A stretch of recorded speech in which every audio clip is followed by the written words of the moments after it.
flesh. Hello everybody, my name is Poke. I coach the Lion Guard CSGO team. Today I'm going to show you how to take mid control as a terrorist on DE Mirage. Before this starts, I'd like to point out that this strategy is very team oriented and does require some coordination. So make sure that you practice it and you use it in scrims so that it works like it should. Okay, so in order to do this, you're going to need 3 players going through mid, and you're going to need 2 players that are playing default positions. So the first default position is holding the A ramp from a passive angle such as this one, even something like this would work. Basically what you're trying to make sure is that no one pushes through the ramp while the rest of your team is taking mid control. If you take mid control but they flag you through ramp, then your mid control is immediately nullified. The other passive position that your teammate will be playing, right here in the apartments. Watch from maybe right here, from on top of the underpass like this, or they could even come all the way back here, as long as they don't push the apartment. Same thing as the player holding a ramp. You want to make sure that they don't try to push to counter your mid control, and if they do, you get a free kill. So now let's talk about the 3 players going mid. You're going to be sending 2 players top mid, and you're going to be sending 1 player underpass. So let's talk about the grenades that you need in order to do that. Either the A player or the B player needs to throw a smoke for top mid. So in order to do that, jump on top of this trash can in T-spawn, take your crosshair, line it up right here next to the antenna. So, the smoke lands right here on catwalk. Essentially what this does is it prevents any opper from killing you top mid. Very simple. So, now let's talk about these 2 players that are coming top mid. 1 player needs to throw a counter flash, something like this. Just throw it up high and make sure it lands up in mid. The purpose of this flash is to blind anyone that tries to push top mid. So if someone gets a good spawn, they see the top mid smoke coming down, they try to jump out window, they're like, yeah, I'm going to push and I'm going to kill the player's top mid. This flash right here will completely blind them, and then that's a free kill for this other player that I'm about to explain what he's going to do in a second. So this player is going to take a Molotov, he's going to put it in the bottom right corner of this window, and he's just going to run through while the smoke is up. This Molotov's connector. This forces anyone playing in connector to either challenge mid or fall back into A. It also ensures the protection of the underpass player. So, once you've done this, 1 player needs to make the crossover to these boxes. With the top mid smoke up, it should be simple. So what this player needs to do, this player needs to line himself up against the back of this wall, take his crosshair, put it right here on top of the first antenna, and just run through before you hit the boxes. This will pop into window. Once the top mid smoke fades, and this smoke pops, the opper still can't kill you from window. It forces them to either stay and wait and see if you boost into the window, or forces them to play a different position. Maybe watch connector, or watch jungle from, or watch palace from jungle, sorry. So now that you've done that, the only 2 positions that you should worry about are cat and connector. If for some reason you Molotov connector, and the player still decides to play behind the box, this angle right here, watching underpass.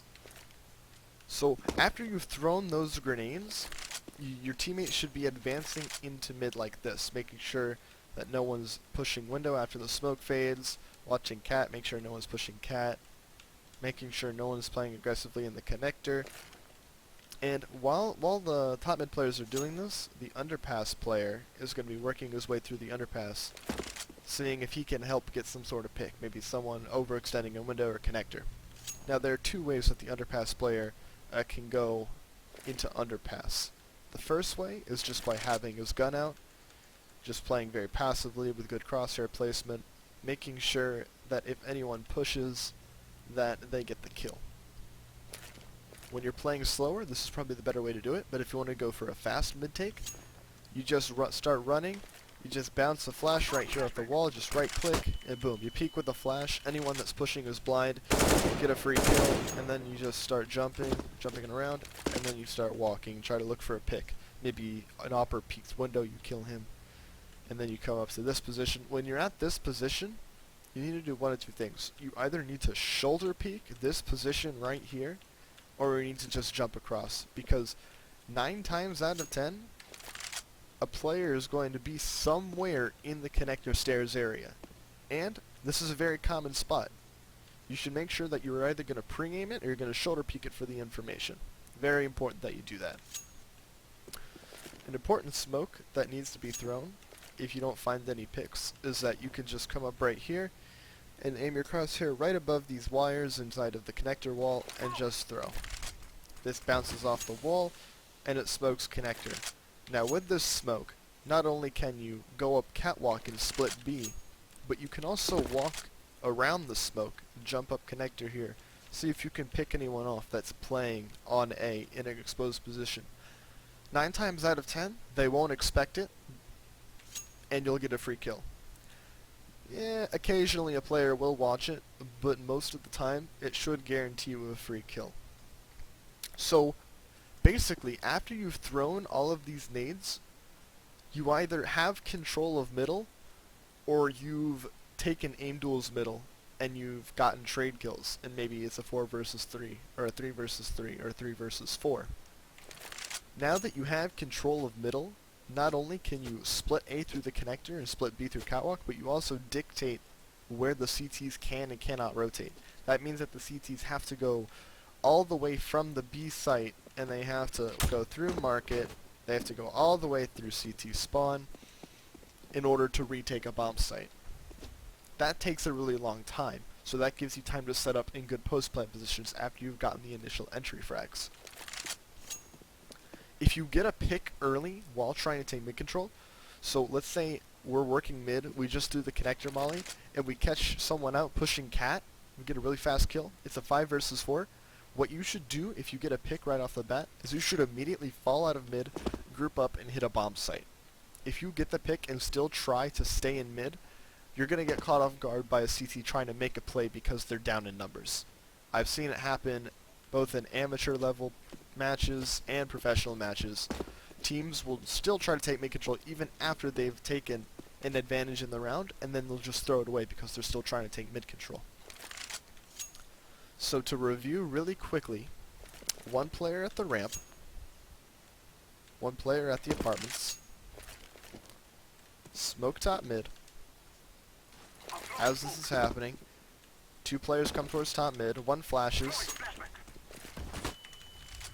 checks for push, then you Molotov, connector, no one can push through connector, crossover, go against the wall, line up window smoke right here on the antenna, run throw, when smoke pops window. As this is happening, underpass player creeps up underpass, watches for pushes, make sure that no one's playing in the window overextending, make sure that no one's playing in this aggressive angle in connector, and then if eventually there's no information found, they can throw this smoke right here, they can creep their way up connector, and they can try to find a pick on an unsuspecting CT playing on A, like just creeping around the smoke, trying to find a kill. The nades are super simple, but the timing and coordination that you have with your team may take a little bit of practice, but when you have it down, it's an extremely effective way to take mid control, and it makes winning rounds on T side a lot easier.